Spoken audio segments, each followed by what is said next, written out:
काठमाडौँमा बसेर फोहोर गर्ने अनि अर्को जिल्लाको मान्छेलाई फोहोर गराउने, तैँले त्यो फोहोर सुँग्नुपर्छ भन्ने बाध्य गराउने कुरा पनि त्यो पनि आफूमा तर वर्षौँदेखि त्यो काम भइरहेछ।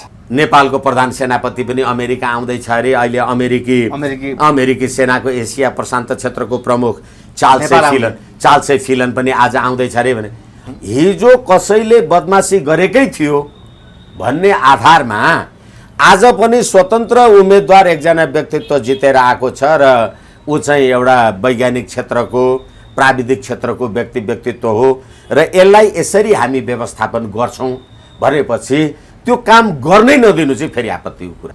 अमेरिकी सेनाको एसिया प्रशान्त क्षेत्रको प्रमुख चार्ल्स फिलन संसारका 116वटा राष्ट्रले शान्ति क्षेत्र मानेको देश आज अमेरिकी साम्राज्यवादको भूमिमा गयो भन्दाखेरि त 116वटा शान्ति क्षेत्र बनाउने यो देशको राजधानी राजा होइन।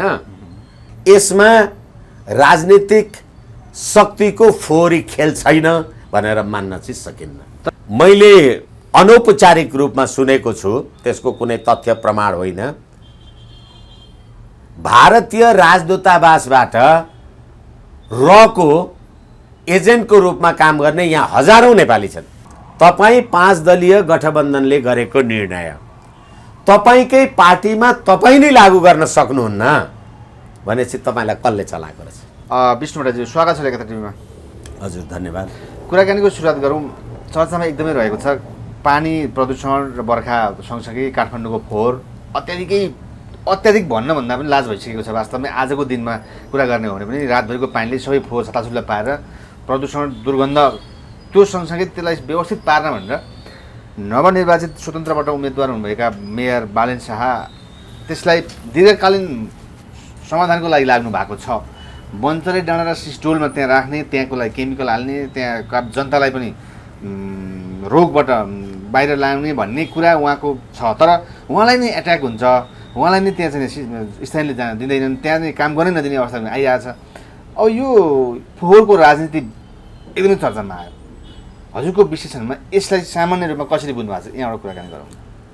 धन्यवाद। पहिलो कुरा त काठमाडौँवासीले गरेको फोहोर अर्को कुनै वासीले सहनुपर्छ भन्ने कुरा त्यो आफैमा जायज हुँदैन। र अर्को कुरा के हो भने यो सिस्डोल अथवा काठमाडौँको फोहोर व्यवस्थापनको विषय यो आजदेखिको होइन, हामीले धेरै समयदेखि सुनेर आइरहेका छौँ। र फोहोरको ल्याउनुहोस् मोहर लगाउनुहोस् भनेर पनि तत्कालीन नगरपालिकाका मेयरहरूले भन्नुहुन्थ्यो। अब अहिले यो हालाकि यो विशुद्ध प्राविधिक कुरा होला, तर सड्ने फोहोर र नसड्ने फोहोरको रूपमा यी प्लास्टिक लगायतका कुराहरूलाई जलाउने ध्वस्त गर्ने र यो अर्कोलाई चाहिँ हुनसक्छ एउटा कुनै प्रोजेक्ट बनाएर त्यसबाट मल उत्पादन गर्ने कुरा गर्नका लागि यो 10औं-20औं वर्षसम्म कसलाई रोक्यो भने।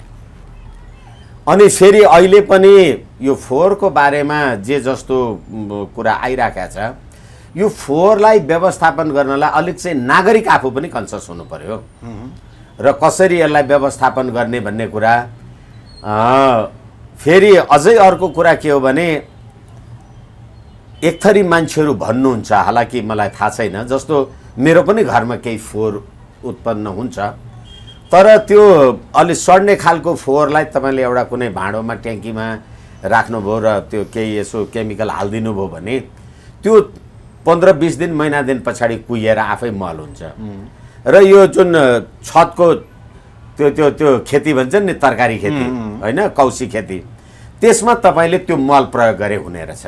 अथवा म कहाँ त्यस्तो छ, त्यस्तो ठुलो कुनै प्रोजेक्ट आदि इत्यादि केही होइन, एउटा सामान्य कुनै भाँडो छ, त्यसमा सड्ने जति फोहोर राखिदियो अनि त्यहाँबाट त्यो 15-20 दिन महिना दिन पछाडि आफै सड्छ। कुनै त्यो गनाउने सनाउने आउँदैन, ढोका सोका त्यसको बन्द गरिदियो बिर्को, अनि त्यहाँबाट त्यो फेरि त्यो निस्किन्छ। अनि त्यो कौसी खेती भन्नुहोस् अथवा कौसीमा रहेका फुलबारीहरू भन्नुहोस् अथवा जे गर्नुभएको छ त्यसमा प्रयोग गर्नुहोस्, त्यो पनि हुने रहेछ। र अब प्लास्टिक जन्य जे कुराहरू छन्, त्यो प्लास्टिक जन्य कुराहरूको लागि त पशुपतिमा हामीले शवदाह गर्ने यो राखेका छौँ नि, त्यो देखेका छौँ नि, त्यस्तो खालको कुनै कारणद्वारा त्यो प्लास्टिक जलायो भने त्यस्तो कुनै एउटा चिम्नी त्यस्तो कुनै व्यवस्था गर्यो भने मलाई लाग्छ त्यसले कसैलाई असर पनि गर्दैन र काठमाडौँमा बसेर फोहोर गर्ने अनि अर्को जिल्लाको मान्छेलाई फोहोर गनाउने तैँले त्यो फोहोर सुँग्नुपर्छ भन्ने बाध्य गराउने कुरा पनि त्यो पनि आफूमा तर वर्षौँदेखि त्यो काम भइरहेछ हो। त्यसै कारणले वर्षौँदेखि सिसडोलवासीले यो सही राखेका छन्। वर्षौँदेखि तपाईँले सिसडोलवासीलाई त्यही आश्वासन दिइराख्नु भएको छ। वर्षौँदेखि सिसडोलवासीको आश्वासन कार्यान्वयन भएको छैन।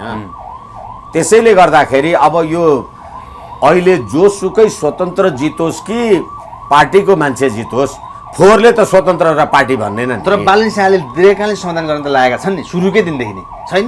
एकछिन, सुरुकै दिनदेखि दीर्घकालीन समाधान गर्न लागेका छन्। यसमा तर उनलाई रोकेका छन्। होइन, हामी यसमा अन्यथा नभनौँ। तर प्रश्न के हो भने तपाईँले आफूले सोचेको ठिक छ, सकारात्मक सोचाइ होला, त्यसलाई कार्यान्वयन गर्न, त्यसलाई व्यवस्थापन गर्न त महिनौँ लाग्छ। छिट्टै गरे पनि तपाईँलाई महिनौँ लाग्छ। तर के भने फोहोरको दुर्गन्ध त तपाईँले अहिले मलाई फाल्दिनु भने अहिलेको अहिले लाग्छ नि। अहिले त्यहाँ भएको फोहोर अथवा त्यहाँका बासिन्दाहरूलाई परेको मर्काबाट पनि हामीले सेभ गर्नुपर्छ, उनीहरूलाई पनि त सेभ गर्नुपर्छ। यसै कारणले गर्दाखेरि त्यहाँका पीडित मान्छेहरूलाई हामीले विश्वास दिलाउन सक्नु पर्यो, अथवा वर्तमान महानगरपालिकाको नेतृत्वले अथवा यसका निर्णायक शक्तिहरूले विश्वास दिलाउन सक्नु पर्यो कि हिजोको जस्तो झुटो आश्वासन हुने छैन र यो काम यति समयमा यसरी गरिन्छ भन्यो भने त उनीहरू पनि त चाहिँ एकदम आन्दोलनै गर्ने ढुङ्गै हान्ने त लाग्दैन। तर बालन शाहले विभिन्न वैज्ञानिकहरू लगेर त्यहाँ औषधिमूलक गरेर भएको तत्कालै हजुरले भने जस्तो फोहोरलाई त्यो असर नपार्ने प्लान र प्रयास त गरेका छन्। तर ढुङ्गा मुढा ज्यादाती प्रहरीले चाहिँ महिलालाई आक्रमण गर्यो भन्ने, घरभित्र गएर ठोक्यो भन्ने यहाँ पनि समस्या आयो। रामकुमार झाँक्री मन्त्रीज्यूसँग बेलुका 9 बजीसम्म सहमति भएको भोलि बिहानै किन कार्यान्वयन हुँदैन? मन्त्रीसँग पनि विश्वास छैन भन्ने कुरा यहाँ आयो। हो, मन्त्रीहरूसँग त झन् विश्वास हुँदैन, किनभने हामीले मन्त्रीहरूका धेरै कुरा, धेरै हैसियत, धेरै गतिविधि हेरेका छौँ।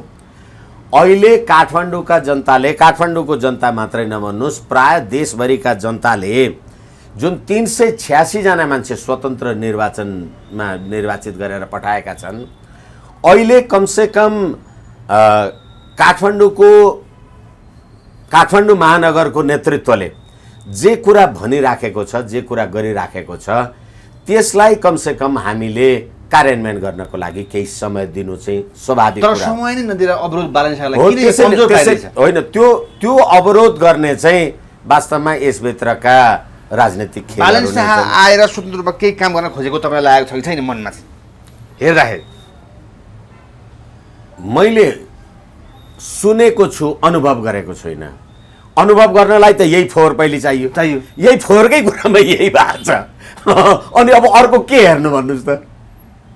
अनुभव गर्न पाइएको छैन, तर उहाँ लाग्नु भएको छ। होइन, त्यसैले मैले यो छुट्टै समयमा पनि धेरैचोटि भनिसकेँ, उहाँले गर्न खोज्नु भएको कुराको सदाशय विषयको लागि किन सिसडोलवासीहरूले यो कुरा गरे भन्दा सैद्धान्तिक रूपले, भलाद्मी रूपले अथवा कुनै अन्यथा नसोचिकन भन्दा तपाईँ नै सिसडोलवासी हो भने पनि हिजो म जस्ता मेयरहरू आएर 50औं चोटि प्रतिबद्धता गरे, काम भएन। तर गाडीहरू आजको का फोहोर बिहानदेखि फर्काइसकेको छ। होइन, एकैछिन न, भएन। त्यसैले गर्दाखेरि अब मैले तपाईँलाई कसरी विश्वास गर्ने भन्ने एउटा सिधा अर्थको कुरा हो र भर्खरै हामीले अब शङ्का गर्न त पाइयो। यसै कारणले गर्दाखेरि राजनीतिक शक्ति दलहरूले अथवा यो जसले जे गरेको होला, यसो गरेको होला, चाहिने नचाहिने उद्दण्डता जे व्यक्त गरिराख्या होला, मन्त्री सन्त्रीको कुरालाई पत्यार नगरिराख्या होला, किनभने हिजोदेखि पटकका कुराहरू भएनन्। यसैले गर्दा उहाँहरूले आपत्ति जनाउनु, म त्यसलाई अन्यथा ठान्दिनँ। तर पनि अहिले बेनिफिट अफ डाउटफुलनेस, हिजो कसैले बदमासी गरेकै थियो भन्ने आधारमा आज पनि स्वतन्त्र उम्मेदवार एकजना व्यक्तित्व जितेर आएको छ र ऊ चाहिँ एउटा वैज्ञानिक क्षेत्रको, प्राविधिक क्षेत्रको व्यक्तित्व हो र यसलाई यसरी हामी व्यवस्थापन गर्छौँ भनेपछि त्यो काम गर्नै नदिनु चाहिँ फेरि आपत्तिको कुरा हो। अहिले किन सिसडोलवासी अथवा त्यो ठाउँबाट गाडी फर्काउनु पर्ने, बालन शाहसँग तर्कातर्की कुरा गर्नुपर्ने देखियो भनेपछि यहाँ राजनीति, फोहोरको राजनीति घुसेको छ अथवा स्थानीयको साँच्चैको आक्रोश हो? होइन, फोहोरको राजनीति घुसेको छैन त मैले भन्दिनँ। मैले तपाईँहरूसँगै कुरा गर्दा भनेको छु, अहिलेको यो काठमाडौँको मात्रै कुरा गरिराखेका छैन मैले। यो हामीले गठबन्धनको तर्फबाट चुनाव जितौँ अथवा स्वतन्त्र रूपले चुनाव जितौँ, अहिले काठमाडौँको निर्वाचनमा काठमाडौँ महानगरपालिकाको यिनीहरूको स्थानीय संसद, स्थानीय सरकार भनेर जे हामी भन्छौँ त्यो 162 जना हुन्छ। 162 जनामा बालेन शाह एकजना मात्रै स्वतन्त्र हो, अरू सबै राजनीतिक दलका मान्छे हुन्। ओके। अनि त्यसैले गर्दा अब बालेन शाहजीले 61,000 कति मत ल्याउनु भयो, अनि सुनिता डङ्गोलजीले त 65,000 ल्याउनु भयो। भन्नुको तात्पर्य त बालेन शाहजीलाई मत दिने मान्छेले सुनिताजीलाई पनि दिए, तर राजनीतिक हिसाबले हेर्दा सुनितालाई जति दिए बालेनलाई दिएनछन् नि। यसकारणले हेर्दाखेरि मैले के कुरा तपाईँलाई निवेदन गर्न खोज्दैछु भने स्थानीय निकायको निर्वाचनको प्रतिनिधिलाई पनि, राजनीतिक दलको प्रतिनिधिलाई पनि संसद सदस्यलाई लागे जस्तै पार्टीको व्हिप लाग्छ। त्यसैले अहिले काठमाडौँ महानगरपालिकामा भएका 162 जना सदस्यहरू इन्क्लुडिङ प्रमुख उपप्रमुख जे हुनुहुन्छ, त्यसमा 161 जना त राजनीतिक दलका मान्छे हुनुहुन्छ। त राजनीतिक दलका मान्छेहरूले आफ्नो पार्टीबाट चुनाव जितेर गएको मान्छेलाई त्यो कुरामा तिम्रो सहमति नहोस् है भन्यो भने त त्यो जस्तै सुनिता डङ्गोलजीले त एमालेको व्हिप त तलमाथि गर्न सक्नुहुन्न। यसै कारणले गर्दा राजनीति छँदै छैन भन्दिनँ म, राजनीतिले काम गरे हो यो। तर प्रश्न के हो भने राजनीति हामी गरिरहँला, तर फोहोरको दुर्गन्ध त अहिलेले बिरामी हुन्छ नि। अहिलेको कारणले मानव स्वास्थ्यमा प्रतिकूल असर पर्छ नि। तर अहिले मानव स्वास्थ्यमा प्रतिकूल असर पर्छ भनेर हामी भन्दैछौँ र सिसडोलवासी जनताहरूलाई चाहिँ हामीले होइन हामीहरूलाई व्यवस्थित गर्छौँ भनेर काठमाडौँ अहिले बालेन शाहले निर्वाचन जित्नु भयो होला, निर्वाचनमा त्यो वैधता प्राप्त गर्नुभयो होला। हिजो पनि त काठमाडौँ महानगरकै प्रतिनिधिहरू हुन् नि। त्यसैले गर्दा हिजोको जे गतिविधि र जे प्रतिबद्धता थियो त्यो प्रतिबद्धतालाई सिसडोलवासीले पत्याएनन् भन्नु पर्यो नि, किनभने सधैँ आश्वासन काम हुँदैन। तर अब यो मान्छेले चाहिँ गर्छ है भन्ने कुरा सिसडोलवासीलाई पत्यार विश्वास दिलाउनका लागि राजनीतिक दलहरूले त्यसमा खेल गर्नु भएन नि। यो सबैको तर यहाँ त खेल हुन्छ, सबैको निर्णय हुन्छ।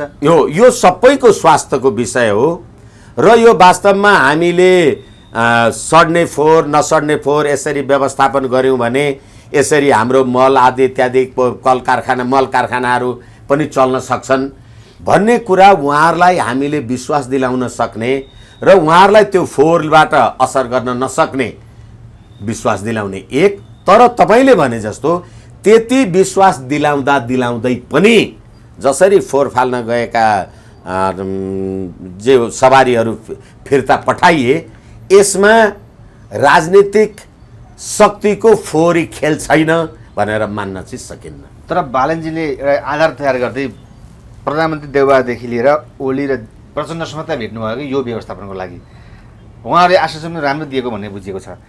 यो कुरामा राम्रै आधार खडा गर्न चाहिँ खोज्नु भएको हो त बालनज्यूले? कसरी बुझ्न सकिन्छ यो कुरा? होइन, अहिले हालाकि निर्वाचित भएको कारणले गर्दाखेरि बालनजी मेयर साहबको नाउँ पटक पटक आइरहेको हुन्छ। तर जोसुकै काठमाडौँको मेयर होस् कि अथवा हाम्रो विदुर नगरपालिकाकै मेयर होस् कि अथवा त्यो सिसडोल गाउँपालिका रहेछ भने त्यहाँकै पनि प्रमुख होस्, यो फोहोर भनेको त एमालेलाई चाहिँ बाँच्न आउने काङ्ग्रेसलाई चाहिँ गनाउने त हुँदैन नि। यसैले यसमा यो फोहोरमा राजनीति नगरे हुन्थ्यो। तर के हो भने तपाईँले प्रधानमन्त्री भेट्नुभयो होला, प्रमुख प्रतिपक्षी दलको नेता भेट्नुभयो होला, त्यसो त तपाईँले प्रमुख प्रतिपक्षी दलको नेता केपी शर्मा ओलीजीलाई भेट्नु ठिक छ, एउटा शिष्टाचार मर्यादा राख्नुभयो होला। तर त्यो भेट्नु नभेट्नु त के भने शेरबहादुर देउवाजीलाई भेट्नु नभेट्नु के भने महानगरपालिकामै सबै पार्टीका प्रतिनिधि छन् नि। उहाँहरूले त भनेको छ हामी मिलेर काम गर्छौँ। तर के हो भनेदेखि राजनीति अलिकति टेढो बाटो पनि हिँड्छ। तर सुरुकै दिनको बैठकमा बालेनलाई कमजोर पार्नलाई वडा अध्यक्षहरूले एट्याक त गरेका हुन् नि, अथवा कसरी बुझ्नु? एकछिन यसलाई कमजोर पार्ने भन्ने यो अर्थमा नल्याउ न। म चाहिँ यो कमजोर भन्ने जनता तो छ कि पार्टीले स्वतन्त्रलाई कमजोर पार्न खोज्छन् कि भन्ने, म चाहिँ त्यो कमजोर पार्ने भन्ने अर्थमा लिँदिनँ। तर हामीले पद तथा गोपनीयताको शपथ ग्रहण गऱ्यौँ। कानुनको व्यवस्था, संविधानको व्यवस्था, राज्यको सुरक्षाको व्यवस्था के हो भने हामीले पद तथा गोपनीयताको शपथ ग्रहण गर्छौँ र पदमा बसेर काम गर्दा सबै कुरा सबैलाई भन्नु हुँदैन। जस्तो भन्नुहोस् म एउटा कानुन व्यवसायी हुँ, म एकछिनलाई मान्नुहोस् तपाईँको वकिल भएछु, हालाकि तपाईँलाई त्यो पीडा वकिल राख्ने पीडा नपरोस् भएछु भने तपाईँसँगै प्रतिस्पर्धा राख्ने अर्को विपक्षीलाई पनि मैले चिने त हुन्छु भने मैले सन्तोषसित के कुरा गरेँ भनेर उसलाई भन्नु त हुँदैन नि, चिनेको छ जानेको छ भनेर। किनभने त्यो व्यावसायिक अथवा जे होला पदीय जिम्मेदारीको कुरा हुन्छ।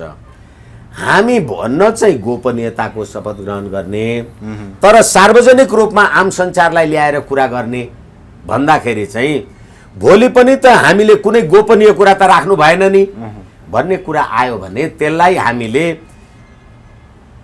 जिम्मेवारीपूर्वक लिनुपर्छ, त्यसलाई विरोध भन्ने अर्थमा लिनु हुँदैन। नगरपालिकामा पनि त्यस्तै केही कुरा हुन सक्लान्। एकछिनलाई मान्नुहोस् न, जाने बित्तिकै अरू सबैलाई भेट्नु अगाडि त नेपाली सेनाको प्रमुखलाई पो भेट्यो भन्ने कुरा आयो नि। अब होला नेपाली सेनाको प्रमुख पनि यी काठमाडौँमा बस्छन्, सेनाहरूले पनि फोहोर गर्छन् होला, तर हुँदै त गएर प्रधान सेनापतिसँग एउटा शिष्टाचार भेट गर्यो होला, त्यसो भने पनि भयो। होइन यो त एकदम हिजो राजाको यसको बाबु त राजाको आयुर्वेदिक सल्लाहकार डाक्टर रहेछ अनि सेनासँग पो भेट्न गयो, फेरि तपाईँले कलुषित भावना सोचे पनि हुन्छ। त्यसैले तपाईँमा भर पर्छ। पहिलो कुरा त हरेक नागरिकमा भर पर्छ। तपाईँ जुनसुकै राजनीतिक दलको मान्छे हुनुहोस्, हामीले धेरैचोटि भन्यौँ यो फोहोर भनेको पहिले सुन्थे यो मोहर बनाउने कुरा हो, तर यो फोहोर भनेको राजनीति गर्ने विषय नबनाउन। यो अहिले एकता टिभी मार्फत आम नेपाली जनतालाई भने यो काठमाडौँको मात्रै समस्या होइन होला नि त, ललितपुरको पनि होला, धरानको पनि होला। भन्नका लागि त अब धरान पनि हर्क साम्पाङ लौरो चुनाव लिएर जित्यो, काठमाडौँमा पनि बालेन शाह लौरो लियो। यो लौराको कुनै एउटा षड्यन्त्र हो कि भने पनि त भोलि भन्नलाई त। तर काम गर्नका लागि मान्छेलाई 2 महिना 4 महिना पनि काम गर्न नदिकन उसको हैसियत योग्यता क्षमताको बारेमा नकारात्मक टिप्पणी गर्ने र फोहोरमा राजनीति गर्ने जे कुरा गरेको छ, यो सम्पूर्ण नेपालीको स्वास्थ्य नै सबैभन्दा ठुलो सम्पत्ति हो।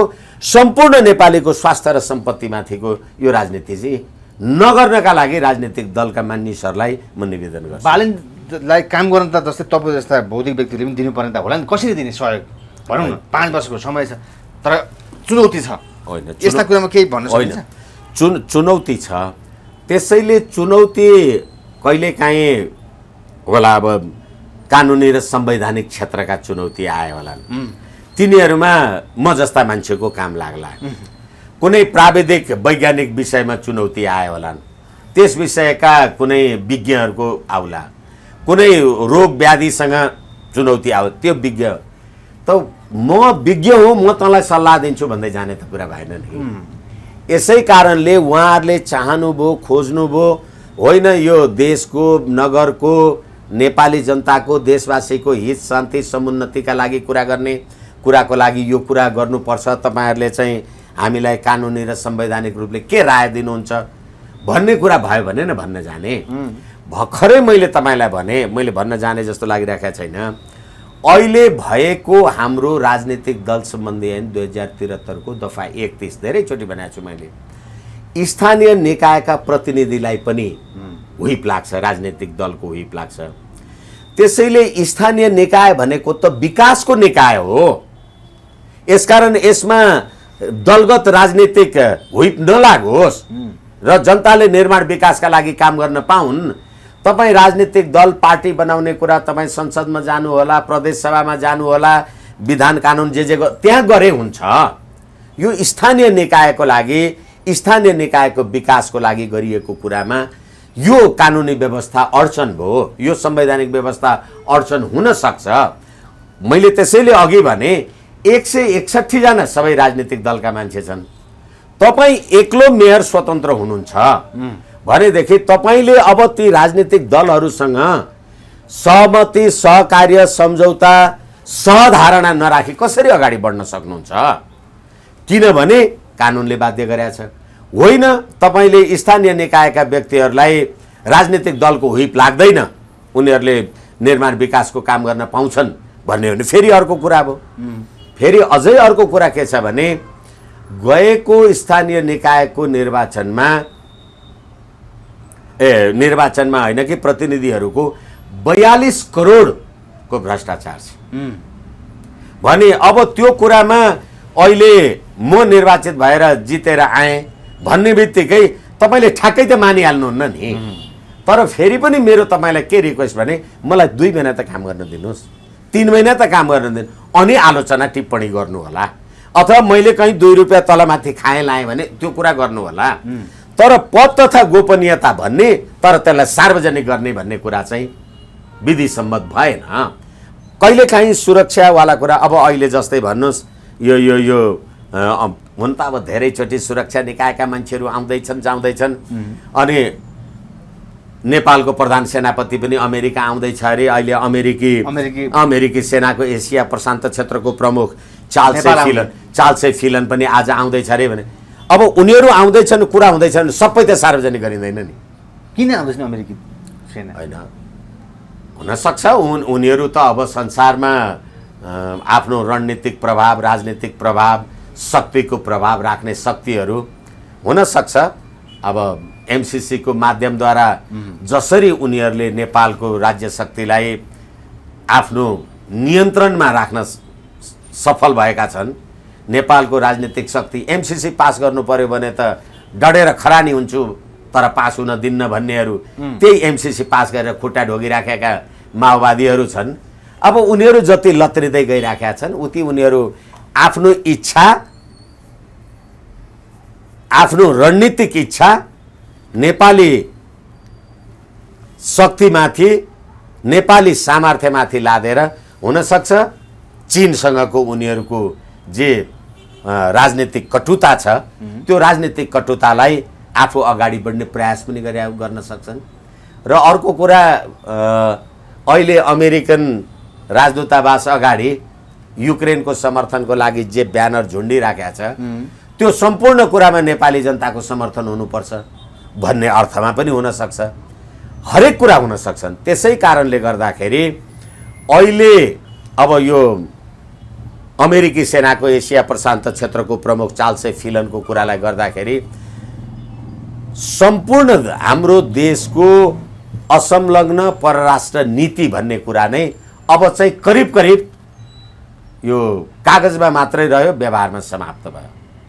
यो कुराले गर्दा होइन, यो कुराले मात्रै होइन, हामी श्रृङ्खलाबद्ध रूपले हेरौँ न सन्तोषजी, कसैलाई आग्रह, रिस, पूर्वाग्रह होइन। तपाईँले जब फागुन 15 गते यो एमसीसी परियोजना पास गर्नुभयो, संसदबाट अनुमोदन गर्नुभयो, त्यो संसदबाट एमसीसी परियोजना अनुमोदन हुने बित्तिकै एमसीसी को विरुद्धमा सडकमा नारा लगाउने राजनीतिक दल नेपाली युवाहरू कहाँ गए? अहिले माओवादी पार्टीको यिनै पुष्पकमल दाहाल होइनन् भनेका, यिनै माधव नेपाल, यिनै झलनाथ खनाल होइनन् भनेका, एमसीसी जस्ताको तस्तै पास गर्न सकिँदैन भनेर त झलनाथ खनाल, भीम रावल, प्रदीप गेवालीको उसले रिपोर्ट दिएको होइन भने त जस्ताको तस्तै पास गर्नुभयो। अब जस्ताको तस्तै पास मात्रै गर्नु भएन, तपाईले यो वर्तमान सरकार केपी शर्मा ओलीजीले 2078 जेठ 8 गते विघटन गरेपछि अथवा पहिले 2077 पुस 5 गते विघटन गरिसकेपछि त्यो मुद्दामा कानुन व्यवसायी भएको मान्छेलाई तपाईले एमसीसी पास गरिसकेपछि कानुन मन्त्री बनाउनु भएन। कसरी बनाउनु भयो भने अन्तर्राष्ट्रिय सन्धि सम्झौता सम्बन्धी के अरे सन्धि सम्झौता सम्बन्धी अन्तर्राष्ट्रिय सन्धि छ 1969 को, त्यसको दफा 31 ले सन्धि सम्झौतालाई व्याख्यात्मक टिप्पणीद्वारा लागू गर्न सकिन्छ, कुनै के गर्न सकिन्छ भनेर व्याख्यात्मक टिप्पणीको नाउँमा तपाईँले एमसिसी पास गर्ने एक्सक्युज बनाउनु भयो। तर व्याख्यात्मक टिप्पणी भन्दाखेरि कसैले भन्यो अरे होइन त्यो एउटा वरिष्ठ अधिवक्ता भएको विष्णु भट्टराई हुनुहुन्छ नि भनेर तपाईँले भन्नुभयो भने कसैले को विष्णु भट्टराई भनेर चिनेन भने अब विष्णु भट्टराईको व्याख्या गर्नु पर्यो नि। अब दाढी पालेको अलि पाको पाको मान्छे, अलि उ गरेको, यस्तो लुगा लगाउनुहुन्छ, अलि होचो मान्छे हुनुहुन्छ भने चाहिँ ए भनेर विष्णु भट्टराई बल्ल चिन्छ उसले। भने व्याख्यात्मक टिप्पणीले विष्णु भट्टराईलाई अरू बलियो बनायो कि कमजोर बनायो? बलियो बनायो। त्यसै कारणले गर्दाखेरि जसले व्याख्यात्मक टिप्पणी भन्यो र फेरि त्यो व्याख्यात्मक टिप्पणीलाई अमेरिकीहरूले त स्वीकार त गरेन। त्यो व्याख्यात्मक टिप्पणी आएर एमसिसी पास भइसकेपछि कतिवटा अमेरिकी प्रतिनिधिमण्डल आए नेपालमा? डोनाल्ड लुवाला आएनन् कि, उजरा जियावाला आएनन् कि, अमेरिकी संसदका 5 जना उसहरू संसद सदस्यहरू आएनन् कि, अब अहिले यो एसिया प्रशान्त क्षेत्रको प्रमुख आएन कि, अस्ति आएर तिब्बती शरणार्थीलाई उजरा जियाले भेटेर जानुभयो भने अब अनि रुस युक्रेन युद्धलाई समर्थन गर्छौँ भनेर त्यहाँ ब्यानर टाँस्नु भएको छ। तिब्बती शरणार्थीलाई अमेरिकीहरू आएर भेटेर जान्छन् र उजरा जियाले भेटेर जान्छन् र उजरा जिया र तिब्बती शरणार्थी बीच के कुरा भयो भन्ने कुरा शेरबाजीलाई थाहा छ। अनि फेरि जोड्ने कुरा आउँछ, हालाकि अब यो यति हाई लेभलमा भयो, यो त एउटा महानगरपालिकाको कुरा पो त भनेर भन्ने हुन्छ, तर यो सबै कुरा त देशको राजधानी काठमाडौँमै भइरहेछ नि, भइरहेछ। अनि अब हामीले ओपन पद तथा गोपनीयताको शपथ ग्रहण गऱ्यौँ भने त्यो सबै भन्दै हिँड्यो भने के होला? यसै सन्दर्भमा अलिकति चासो र चर्चाको विषय रह्यो नि, मन्त्री हेरफेर प्रेम आले लगायतका रामकुमार झाको मन्त्री पद झन्डै गइसकेको, मेटमण्डे चौधरीहरू शहरी विकास मन्त्री भएकै हिसाबमा अन्तर्वार्तामा आएको, नयाँ कोट सिलाइसकेको अवस्थामा फिर्ता हुनुपर्ने अवस्था के सोच्नुहुन्छ? बिचमा रातारात किन यस्तो हुन्छ? होइन, त्यसैले नेपालको वर्तमान सरकार, यो गठबन्धनको सरकार कुन हैसियतको रहेछ भन्ने जगजाहेर भएन। तपाईँ एउटा पार्टीको मान्छे हुनुहुन्छ, अब माधव नेपालजीको कुरा सार्वजनिक रूपमा भएअनुसार 6 महिनामा मन्त्री फेर्ने त हामीले कुरा गरेका थियौँ भनेर भन्नुभयो नि। तर तपाईँले गरेको निर्णय, तपाईँ 5 दलीय गठबन्धनले गरेको निर्णय तपाईँकै पार्टीमा तपाईँ नै लागू गर्न सक्नुहुन्न भनेपछि तपाईँलाई कसले चलाएको रहेछ? थाहा भएन? प्रेम आले त मेरो मन्त्रीपद गयो भने तपाईँको जान्छ भनेर त्यो बेला त एटाकै गरेछन् नि। होइन, यसैले कसरी प्रेम आले शक्तिशाली भएको थियो? होइन, यसैले गर्दाखेरि को कहाँबाट परिचालित छ भन्ने कुरा। अहिले हामीले भर्खरै उजरा जियावाला कुरा गऱ्यौँ नि, तिब्बती शरणार्थीलाई भेट्ने कुरा। यो देशको आफूलाई राजनीति गर्छु भन्ने मान्छेहरू मैले अनौपचारिक रूपमा सुनेको छु, त्यसको कुनै तथ्य प्रमाण होइन, भारतीय राजदूतावासबाट रको एजेन्टको रूपमा काम गर्ने यहाँ हजारौं नेपाली छन् भने झैँ अब अस्ति परमादेशको सरकार बनाउँदा फेरि हामी भर्खरै कुरा गऱ्यौँ, त्यो मुद्दामा एउटा कानुन व्यवसायी भएको मान्छेलाई मुद्दा फैसला हुने बित्तिकै तपाईले कानुन मन्त्री बनाउनु भएको छ भने यो कुन क्षमता, कुन औकात र यो सबै काम कहिले भएको छ? जब एमसिसी पास भएको छ। एमसिसी को आर्टिकल 2.6 मैले धेरैचोटि भनेको छु र 7 त्यसमा के लेखियो भने अमेरिकाको वर्तमान कानुन र भविष्यमा बन्ने नीतिको उल्लङ्घन गर्न पाइने छैन भनेर लेखेको छ। त्यो कुरा लेख्दाखेरि त यिनै ज्ञानेन्द्र बहादुर कार्कीले फातेमा सुमार एमसिसी मुख्यालयलाई चिठी लेख्नुभयो। प्रश्न नम्बर 11 मा अमेरिकाको वर्तमान कानुन र भविष्यमा बन्ने नीतिको उल्लङ्घन गर्न पाइँदैन भन्ने कुराले गर्दा नेपालको सम्प्रभुता अमेरिकाको पोल्टामा परेन र अमेरिकाको नियन्त्रणमा परेको देखियो नि भनेर लेख्नु भएको छ। त एमसिसी पास गर्ने बित्तिकै अहिले रुस युक्रेन युद्धमा पनि नेपालले तटस्थ बस्यो रुसलाई संयुक्त राष्ट्रसङ्घको मानवाधिकार परिषदबाट हटाउनेमा। चीनले रुसको पक्षमा मतदान गर्यो।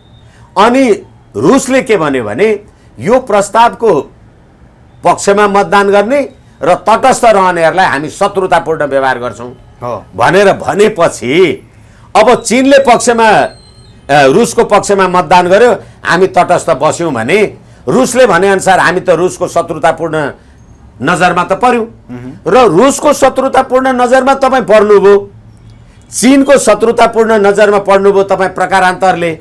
अनि त्यहाँबाट युक्रेन युद्धको समर्थनको यत्रो ब्यानर तानेर त्यहाँ बस्नु भएको छ भनेपछि यो सम्पूर्ण रूपले रणनीतिक इन्डो पेसिफिक स्ट्राटेजी अथवा अमेरिकाको आफ्ना प्रतिस्पर्धी शक्तिलाई तह लगाउनका लागि नेपालसँग सीमा जोडिएको, चीनसँग सीमा जोडिएको नेपाललाई आफ्नो प्रभाव क्षेत्रमा राखेर त्यहाँ सकेको विचलन ल्याउनका लागि गरिएको प्रयास हो। भनेपछि अब मन्त्री हेरफेरका कुरामा यति साना कुरामै यत्रो लडाकु अनि अबको राजनीति स्थानीयका चुनाव सकिने बित्तिकै दलहरूमा आएको जनताबाट वितृष्णा र स्वतन्त्र व्यक्तिहरूको पद बढ्नुको कारण अब आउने संसदीय चुनावमा पनि विभिन्न रन्जु दर्शन जस्ता व्यक्तिहरू उठ्न थालिसके, पुकार बमहरू उठ्न थालिसके, नेताहरूको मुटुमा ढेँडो चाहिँ ठोक्दै लागेको हो त अबको समयमा? तपाईहरू भन्दा म अलिकति यसमा क्षमा चाहूँ, म फरक धारणा राख्छु। यो राज्य प्रणालीले नेपाल, नेपाली जनता, राष्ट्र, राष्ट्रियता, राष्ट्रिय एकता, स्वाधीनता, अखण्डता, सम्प्रभुता सधैँ भन्ने गर्छु म, यसलाई निरन्तरता राख्यो। अहिले राजनीतिक दलहरू निर्वाचन आयोगमा 79/20 गतेसम्म दर्ता रहेका राजनीतिक दलहरू 112 वटा अनि 79 वटा दलले चुनावमा भाग लिए, 33 वटा दलले भाग लिएन, 24 वटा दलले मात्रै भोट पायो। के भयो होला? यो देशको राज्य व्यवस्था प्रति नेपाली जनताको के धारणा रहेछ? व्यवस्थाप्रति होइन भने 112 वटा दर्ता भएका दलहरूले निर्वाचनमा किन भाग लिएन? निर्वाचन आयोगमा दल त दर्ता छ र निर्वाचन आयोगमा दर्ता भएको दलले निर्वाचनमा भाग लिएन। 386 जना मान्छे चाहिँ निर्वाचन जितेर आए स्वतन्त्र।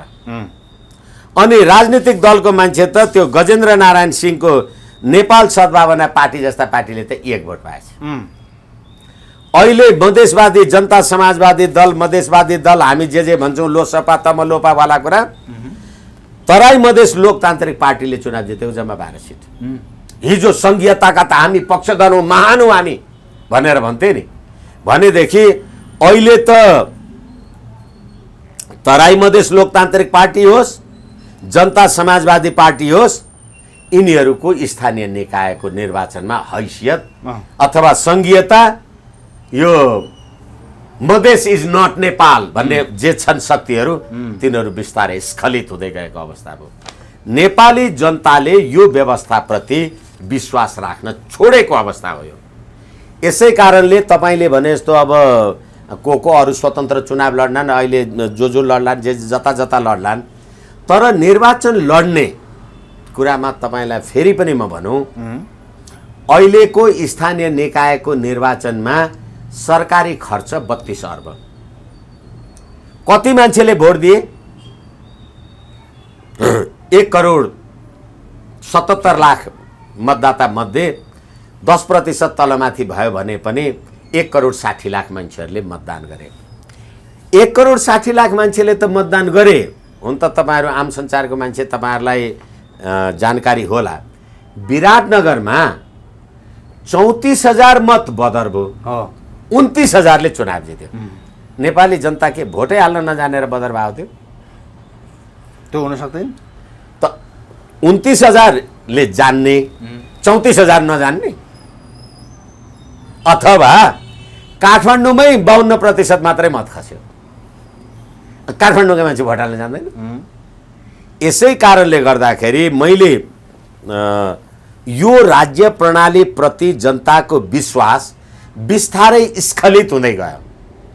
किनभने सङ्घीय धर्मनिरपेक्ष गणतन्त्र तपाईँले नेपाली जनतालाई भनेर ल्याएको व्यवस्थै होइन। तपाईँले गणतन्त्र बारेमा पनि नेपाली जनताको अभिमत बुझ्नु भएन। सङ्घीयता चाहिन्छ चाहिँदैन पनि भन्नु भएन। अझ अहिले त हिजो चाहिँ 5 विकास क्षेत्र थियो, राजा घुम्थे डुल्थे के गर्थे, 5वटा विकास क्षेत्र भनेर हिँड्थे। अनि चौतारीमा राजा भेटियो, चौतारीमा रानी भेटियो भन्थे। अहिले चाहिँ घर घरमा सिंहदरबार भनेर तपाईँले ल्याउनु भएको यो गणतन्त्रमा अघि हामीले भन्यौँ 42 करोड बेरुजु भ्रष्टाचार, अनि अहिले घर घरमा सिंहदरबार, ढोका ढोकामा भ्रष्टाचार। अब यो निर्वाचनमा जुन 32 अर्ब खर्च भयो, त्यो 32 अर्ब 1 करोड 60 लाख नेपाली जनताको टाउकोमा तपाईँले बाँड्नु भने कति पैसा पर्छ रे? कमसेकम 5,000 पर्ला। एउटा मतपत्रमा छाप लगाउँदा तपाईँको 5,000 गएको छ। र अब यी स्थानीय निकाय के भन्छन्? करको दर होइन, दायरा बढाउने। एकछिनलाई मान्नुहोस्, यो मेरो घर, हिजो यो घरको मूल्य 5 करोड थियो। अब अहिले एकछिनलाई मान्नुहोस्, मेरा छोराछोरीहरू पनि विदेश गए, कोनी के गरे, यहाँ बुढाबुढी मात्रै बस्छन्। तर महँगी बढ्दै जाँदा त घरको मूल्य त बढ्यो। 5 करोडको घर अहिले चाहिँ 15 करोड भयो भने अब तपाईँ 15 करोडको कर लिनुहुन्छ मसँग, मैले 15 करोड कमाउने काम चाहिँ के गरेर गर्थेँ नि तपाईँलाई? नेपाली जनतालाई। अनि त्यसैले अस्ति जेठ 2 गते, वैशाख 2 गते क्याबिनेट बैठकले अमेरिकासँगै 18 अर्ब सङ्घीयता कार्यान्वयन गर्नका लागि ऋण लियो 0.75%मा। यो देशको राजनीति चलाउनलाई विदेशीसँग ऋण लिनुपर्छ, व्यवस्था चलाउनलाई। ठिक छ, उद्योग धन्दा कल कारखाना विकासका लागि इन्कम हुने कुरा, आय हुनेको लागि खर्च। अहिले भन्नुहोस् त, यो जुन निर्वाचनमा अहिले 35,000 पद पदाधिकारीहरू निर्वाचित भयो होला, यसले उत्पादनको क्षेत्रमा चाहिँ के काम गर्छ? उत्पादन छ कहीँ? म वकिल, एकछिनलाई मान्नुहोस्, एउटा कसैको मुद्दा हो, मैले मेरो बसको फिस 50,000 दिएँ भने अरे त्यो त सेवाको फिस हो नि, उत्पादनको फिस त होइन। खेत रोप्या भए पो धान फल्थ्यो। त्यसै गरेर अहिले तपाईँले जुन 35-38,000 जुन यो निर्वाचित गर्नुभयो, ती 35,000 मान्छे निर्वाचित गर्दा भएको खर्च केबाट धान्नुहुन्छ? त्यसो भए अहिले आएर अन्तिममा कुरा प्रश्न गर्छु। मेटमणि चौधरी जस्ता उहाँले पीडा पुग्नु भएको छ, अब हामीले पटक पटक धोका खाने हो भने राजा नै ठिक भन्नु थाल्नु भएको छ उहाँले। उहाँको भनाइलाई कसरी लिनुहुन्छ? होइन, तपाईँले मेटमणिजीको नाउँ लिनुभयो। मैले भर्खरै तपाईँलाई भनेको थिएँ 5 विकास क्षेत्र भनेर राजा त गाउँ गाउँ डुल्थे, कोनी के गर्थे, यो भ्रष्टाचार थिएन। हेमबहादुर मल्ल जस्ता मन्त्रीहरूलाई भ्रष्टाचारमा कारवाही भएको, गोविन्दराज जोशी जस्ता मान्छेहरूलाई भ्रष्टाचारमा कारवाही भएको। अहिले भ्रष्टाचार नगरिकन त तपाईँ ठुलो मान्छे हुनै पाउनुहुन्न। र फेरि के भने अहिलेको यो अनुसार भर्खर तपाईँले बजेट ल्याउनु भयो, 32 अर्ब तपाईँले निर्वाचनमा खर्च गर्नुभएको छ। एउटा नागरिकलाई 5,000 भन्दा बढी पर्यो एउटा मतपत्रलाई। अनि आन्तरिक ऋण कति उठाउँछ अरे सरकारले भने 2 खर्ब 56 अर्ब। के छ नेपाली जनताको कमाई र ऋण उठाउनुहुन्छ तपाईँ? कहाँबाट आउँछ? त्यति मात्रै होइन, वैदेशिक ऋण 2 खर्ब 42 अर्ब उठाउनुहुन्छ अरे। तपाईँ पेट्रोल र डिजेल अहिले यो रुस युक्रेन युद्धको कारणले गर्दा भएको सवारीमा डिजेल हालेर गाडी कुदाउन नसक्ने दिन आयो। तपाईँले अब यो वैदेशिक ऋण यो कहाँबाट तिर्नुहुन्छ? यो त यही राज्य व्यवस्थाले ल्याएको होला।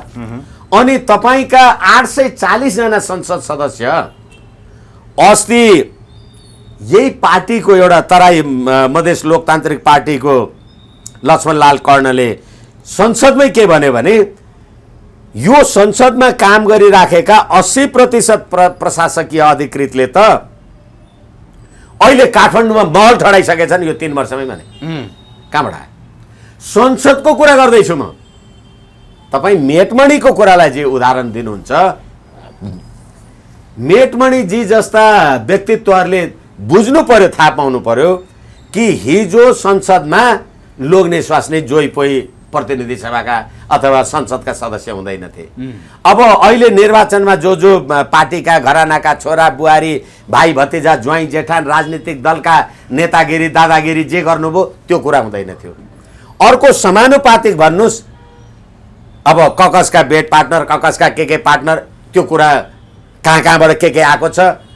भर्खरै हामीले धेरैचोटि भन्यौँ होला बलात्कारमा हदम्याद घटाउने हदम्याद नराख्ने भने बलात्कारको मुद्दामा हदम्याद हटाऊ भनेर त नेपाल सरकारलाई संयुक्त राष्ट्रसङ्घको कमिटीले चिठी पठाइसक्यो भने तपाईँ यो देशको कानुन आफै बनाउन नपाउने हुनुभयो। गङ्गा चौधरी अस्ति चाङ लाग्छ भन्नु भएन त संसदमै?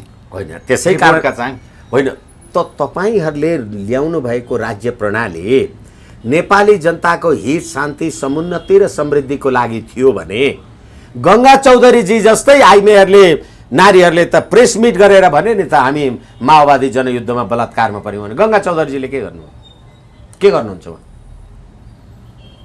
यसै कारणले तपाईँले अघि मेटमणिजीको जे कुरा भन्नुभयो, दो लेट देन नेभर। यो देशमा संवैधानिक राज संस्था अखण्ड हिन्दू राष्ट्र नेपाल, अहिले यिनै नेपाली जनता होइनन्। 78 को जनगणनामा तपाईँले आफूलाई हिन्दू राष्ट्रको पक्षधर भनेर जनगणनामा लेखाउनु भयो 93% मान्छेहरूले।